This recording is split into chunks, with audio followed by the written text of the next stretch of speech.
আমরা যখন মোবাইল বা ক্যামেরা দিয়ে কোনো ছবি ক্যাপচার করি, অনেক সময় দেখা যায় যে ওই ছবি থেকে কোনো একটা অবজেক্টকে রিমুভ করার প্রয়োজন হয়। আর এই অবজেক্ট রিমুভ করার কাজটা আমরা সাধারণত ফটোশপ বা অন্য কোনো সফটওয়্যার ব্যবহার করে থাকি।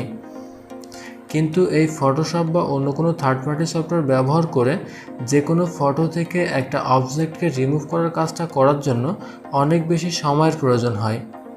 আর আজকের ভিডিওতে আমি আপনাদেরকে এমন একটা ওয়েবসাইটের সাথে পরিচয় করিয়ে দিব, যে ওয়েবসাইটটার মাধ্যমে আপনি যে কোনো ছবি থেকে যে কোনো অবজেক্টকে খুব সহজে রিমুভ করতে পারবেন।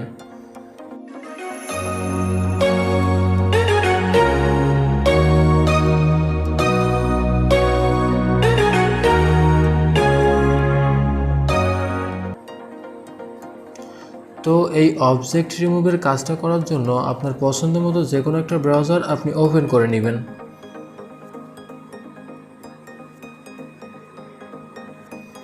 ব্রাউজারটা ওপেন করার পর এখানে সার্চ বারে এসে সার্চ করবেন দ্য ইনপেইন্ট।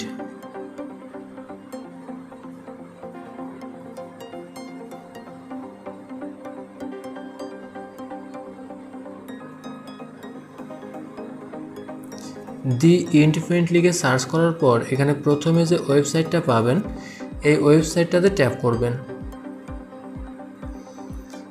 এবার এখানে একটু স্ক্রল করে নিচে এসে আপলোড ইমেজে ট্যাপ করবেন।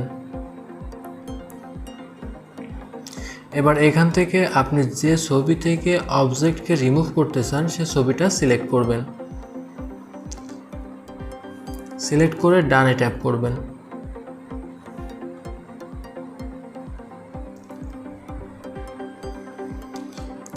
এবার ছবিটা আপলোড হওয়ার পর এই ছবি থেকে আপনি যে অংশটা রিমুভ করতে চান সে অংশটা এখান থেকে সিলেক্ট করে দিলে অটোমেটিক সেটা রিমুভ হয়ে যাবে। আর এখানে অবজেক্টকে মার্ক করার জন্য বেশ কিছু টুলস দেওয়া আছে, যে টুলসগুলোর সাথে আপনাদেরকে একটু পরিচয় করিয়ে দিব। যেখানে এইখানে দেখতে পাচ্ছেন যে 4টা অ্যারো চিহ্ন আছে, এই অ্যারো চিহ্নতে ট্যাপ করার পর আপনি আপনার ছবিটাকে জুম করতে পারবেন এবং এখান থেকে ছবিটা মুভ করতে পারবেন। তো আমি চাই এখানে একটা দেখছেন যে কুকুরের ছবি আছে, যেটা চাচ্ছি যে রিমুভ করে দিতে। তার জন্য এটা আমি একটু জুম করে নিব। এবার আপনি কুকুরের ছবিটা সিলেক্ট করার জন্য এখান থেকে এই পেন আইকনটা সিলেক্ট করে দিবেন।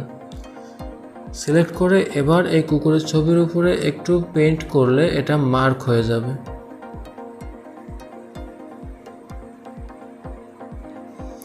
এরপর এখান থেকে ইরেজে ট্যাপ করলে এই অবজেক্টটা এখান থেকে চলে যাবে।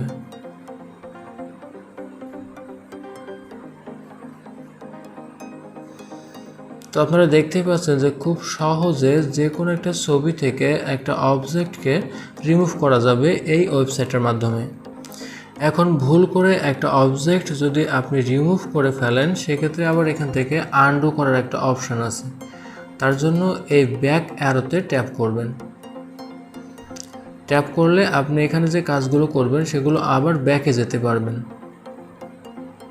এখন আপনার অবজেক্টকে সিলেক্ট করার জন্য এখানে আরও কিছু টুলস আছে, যেমন এখানে ফটোশপে যেটাকে ল্যাসো টুল বলে বা সিলেকশন টুল বলে। এখান থেকে আপনারা এই টুলসে ট্যাপ করলে এখানে আপনারা এইভাবে রোটেট করে এটাকে মার্ক করতে পারবেন। আবার যদি এখান থেকে একটা অবজেক্টের বেশি অংশ মার্ক হয়ে যায়, তবে সেটা আপনারা ইরেজ করতে পারবেন। তার জন্য এখানে একটা ইরেজার টুলস আছে, যে টুলসে ট্যাপ করে এরপর এখানে আপনারা যদি একটু পেইন্ট করেন তাহলে দেখবেন যে এই সিলেকশন এরিয়াটা ডিসিলেক্ট হতে থাকবে। তো এভাবে আপনারা যে কোনো একটা অবজেক্টকে সিলেক্ট করার পর এখান থেকে ইরেজে ট্যাপ করবেন। ইরেজে ট্যাপ করার পর ওই অবজেক্টটা এখান থেকে রিমুভ হয়ে যাবে। এরপর ছবিটা সেভ করার জন্য এখান থেকে আপনারা সিম্পলি ডাউনলোডে ট্যাপ করবেন।